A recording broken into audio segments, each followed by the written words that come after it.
Hi, and welcome back to another episode of Secrets to Passive Income and Financial Freedom. Okay, today we're going to cover this is what episode 11, why home appreciation is best. Episode 11. So let's get started on that. Appreciation in layman's terms simply means increase in value. Okay, appreciation is commonly expressed in percentages. So let's say you bought a home for $500,000 4 years ago, and in today's market, that home is worth $550,000. That means your home enjoyed a 10% appreciation. Okay, uh, not too bad, right? $50,000 on $500,000, and you probably don't even have the whole $500,000 paid off. You might even have a mortgage on it, so you're getting very good return on your investment.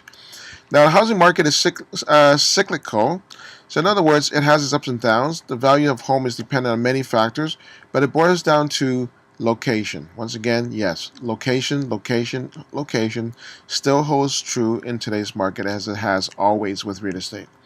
When a home goes up in value due to supply and demand, or overall economic conditions, this is what I refer to as natural appreciation, okay? But there's another form of appreciation, and that is called forced appreciation. At least I call it forced appreciation. Forced appreciation, what it means is that you can take a property, make some improvements on it, and make it worth more money. So you force the value to go up. Isn't that incredible? Renovations, decorations, additions can all attribute to an increase in value.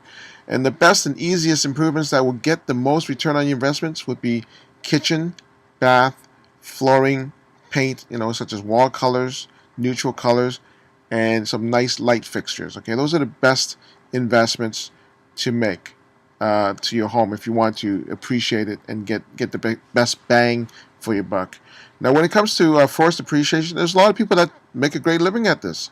They buy homes that need work, they fix them up, and then they flip them for a profit. I'm sure you see a lot of these TV shows where people are just flipping houses and they're making, 10, 20, even $100,000 profit on flipping properties. I mean, that's for some people that's a great way to make, create a lot of wealth. And what's unique about real estate is that, yeah, sure you can buy a car that needs work and fix it up and you know and make it worth more money than you pay for it. But most automobiles, unless you really know what you're doing, like buying classic cars and that, but most automobiles, probably like the one that you have in the garage, depreciates. It goes down in value. In other words, you go to your dealership, you buy say you buy a car for $50,000. Okay, as soon as you walk off the lot, it's worth less money. It's probably worth like 45 the minute you walk off the lot. And if you had it for a year, it's probably worth like 35,000, and so on and so forth. You know what I'm talking about. So your car actually goes down in value.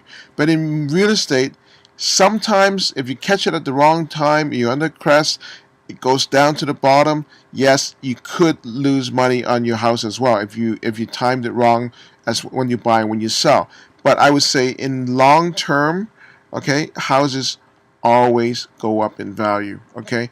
And also, if you look at the fact that you could buy a house in a good neighborhood that needs a lot of work or needs some work, okay, you can fix it up and you can force appreciate it and make it more money than it is, okay?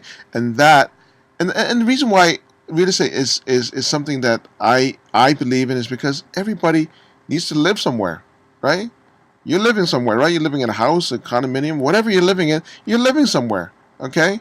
Not everybody has to have a car. A lot of people have cars, but not everybody have the car. But I venture to say, unless you're homeless, you need a place to live, okay? So there's a demand, a natural demand for real estate. And unless you really know what you're doing, okay, uh, real estate is still, as far as I'm concerned, in my opinion, the best option over stocks, over all kinds of other, buying automobiles and flipping them, etc., etc., etc. Okay, I believe in real estate. So there have been people that I've come across that argue with me and say buying stocks is better than real estate because it's more liquid.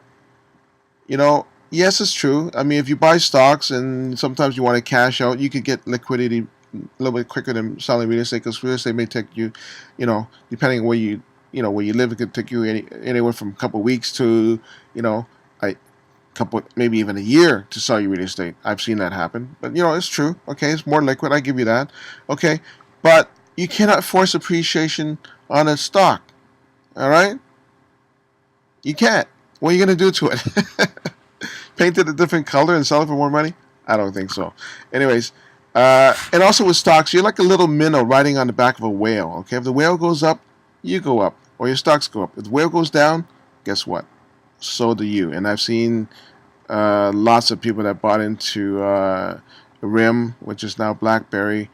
I've got a client that told me one day that he lost $80,000 in RIM stocks, and that's gotta hurt. Okay, and and even though there are people that lose money in real estate, that's because they don't know what they're doing. But if they learn just a few skills, okay, I can guarantee you there's no reason at all to lose in real estate, none whatsoever. Okay.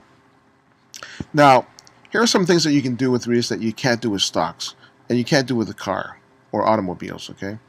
With real estate, you can use it. You can live in it. Okay. Yeah, you can live in a car. You could buy yourself a mobile home and live in it. Okay, I grant you that. But real estate, you can live in it. You can rent it out. You can force appreciate on it. We talked about that. With smart renovations, you can make it worth more than what you paid for it. You can borrow against it. So if the value's gone up, you can actually go to the bank and borrow against it. Use that money for other, things that you want to do. And last but not least, you can of course sell it. Okay, you can sell it for a profit.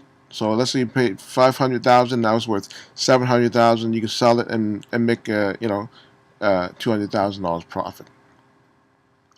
You have so many more options available to you when it comes to real estate, and it's been the seed that produces wealth for so many years. And all the homes that my grandparents own, my parents own, or have ever lived in, I tell you, it's worth more now than it was back then. So what does that mean? Real estate, in my opinion, increases over time. And I have to say, most elderlies that I deal with, or have the pleasure to deal with or work with in real estate, their money is in their home, their equity. That is the largest amount of net worth and money that they have. So what does that tell you? I can give you a story. My mom purchased a home, and my aunt, her sister, didn't buy a home. She rented all her life. And at the end of the day, okay, when they both passed away, my aunt didn't have any money saved up, whereas my mom had a home that was worth a significant amount of money.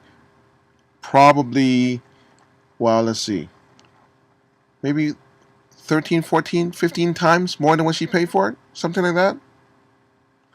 Anyways, do your own comparison. Find relatives of yours and do a comparison. Pick one that has purchased a home when they were young and now they're elderlies, how much their home is worth, okay? How much net worth they have, and pick another person relatively the same age that didn't buy a home and rented all their lives, and find out how much does that person that rented have in their saving account, and find out how much the person that purchased a home has in the equity of the home.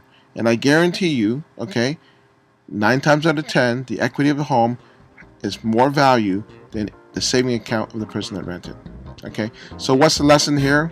All right, you can take a lesson from people that have lived before us. Okay, the lesson here is buying a home is a great way to create wealth and stability in your life. And on that note, thank you for watching my video. I'll catch you on the next one, and have a great, wonderful, successful life. Take care.